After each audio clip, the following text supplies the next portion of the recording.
Assalamualaikum warahmatullahi wabarakatuh. Halo semua, salam kenal.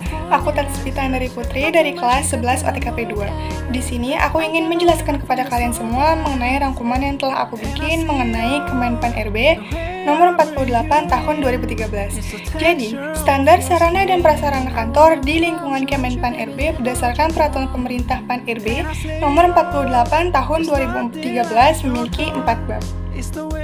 Dalam peraturan menteri ini, yang dimaksud dengan pertama, standar sarana dan prasarana kantor adalah pedoman yang dipakai sebagai ukuran baku ruang kantor, perlengkapan kantor, dan kendaraan dinas.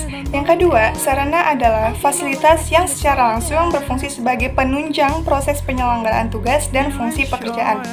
Yang ketiga, prasarana adalah fasilitas yang secara tidak langsung berfungsi sebagai penunjang proses penyelenggaraan tugas dan fungsi pekerjaan.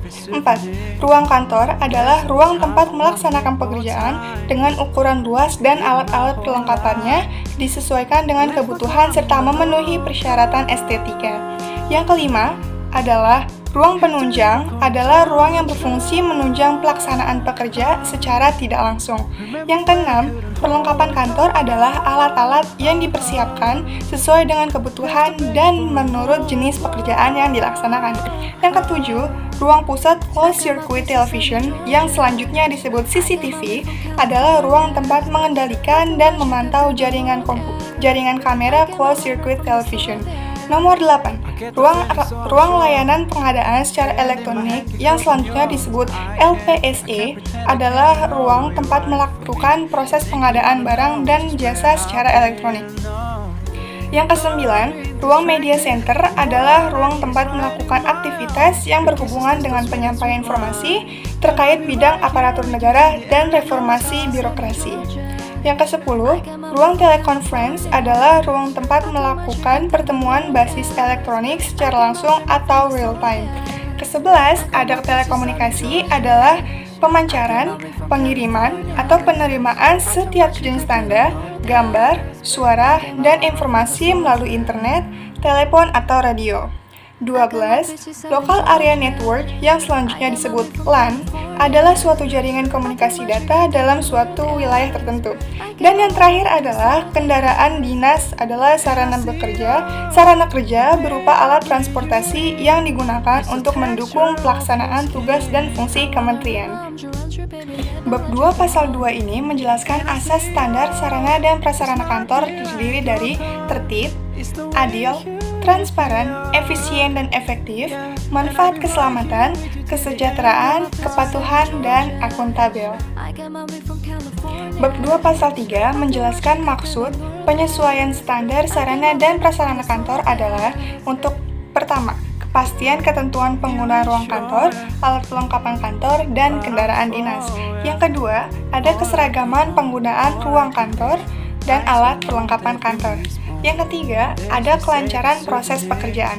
Nomor 4, kemudahan komunikasi dan hubungan kerja yang baik antar pejabat atau pegawai di lingkungan kementerian, pendayagunaan aparatur negara, dan reformasi birokrasi. 5. Kelancaran tugas pengawasan dan pengamanan, dan yang terakhir adalah kemudahan pengamanan arsip dan dokumentasi. Bab 2 pasal 7 menjelaskan tentang tujuan penyusunan standar sarana dan prasarana kantor adalah 1. Menciptakan keselamatan keamanan, kesehatan, dan kenyamanan kerja. 2. Mewujudkan penataan yang bernilai estetika. Ketiga, menciptakan keleluasan bergerak secara sehat dan teratur. Dan yang terakhir adalah mewujudkan sarana dan prasarana kantor sesuai dengan standar. Pasal 2 ayat 5 ini menjelaskan tentang ruang lingkup peraturan menteri ini, meliputi pengaturan mengenai ukuran jumlah, bahan kapasitas jenis, dan model atau tipe sarana dan prasarana kantor di lingkungan kementerian, pendayagunaan aparatur negara, dan reformasi birokrasi. Di bab 3, pasal 6 menjelaskan tentang standar sarana dan prasarana kantor terdiri atas ruang kantor, ruang penunjang kelengkapan, ruang kantor perlengkapan, ruang penunjang, dan kendaraan dinas. Bab 3, pasal 7 menjelaskan 3 ayat. Ayat pertama adalah ruang kantor sebagaimana dimaksud dalam pasal 6 huruf A, terdiri atas ruang kerja, ruang tamu, dan ruang rapat. Ayat kedua, ruang kerja sebagaimana dimaksud dalam pasal 7 ayat 1 huruf A diperuntukkan bagi menteri, wakil menteri, pejabat eselon 1, pejabat eselon 2, pejabat eselon 3, pejabat eselon 4, dan pejabat fungsional.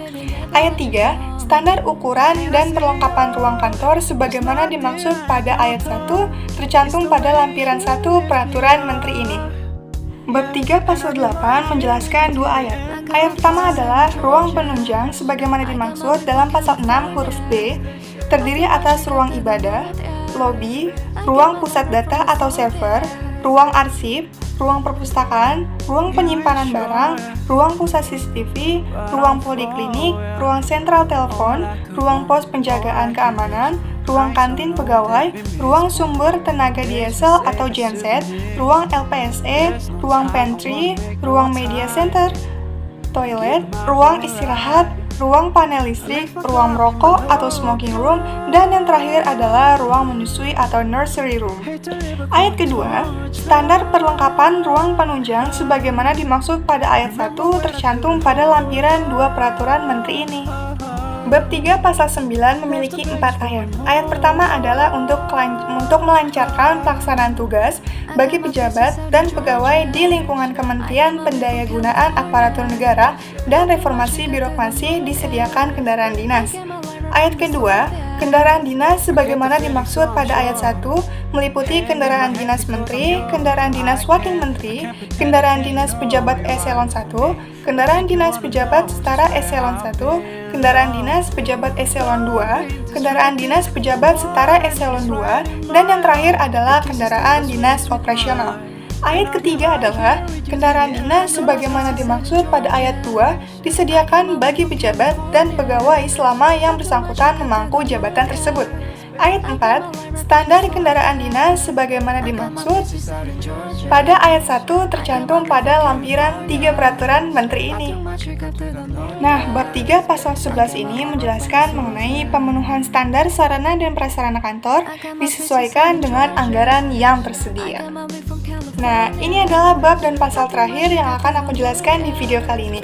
Jadi, bab 4 pasal 12 menjelaskan tentang peraturan menteri ini mulai berlaku pada tanggal diundangkan agar setiap orang mengetahuinya, memerintahkan pengundangan peraturan menteri ini dengan penempatannya dalam berita Negara Republik Indonesia. Jadi teman-teman, sekian dari saya. Kurang lebihnya mohon maaf. Wabillahi taufiq wal hidayah. Wassalamualaikum warahmatullahi wabarakatuh. Goodbye.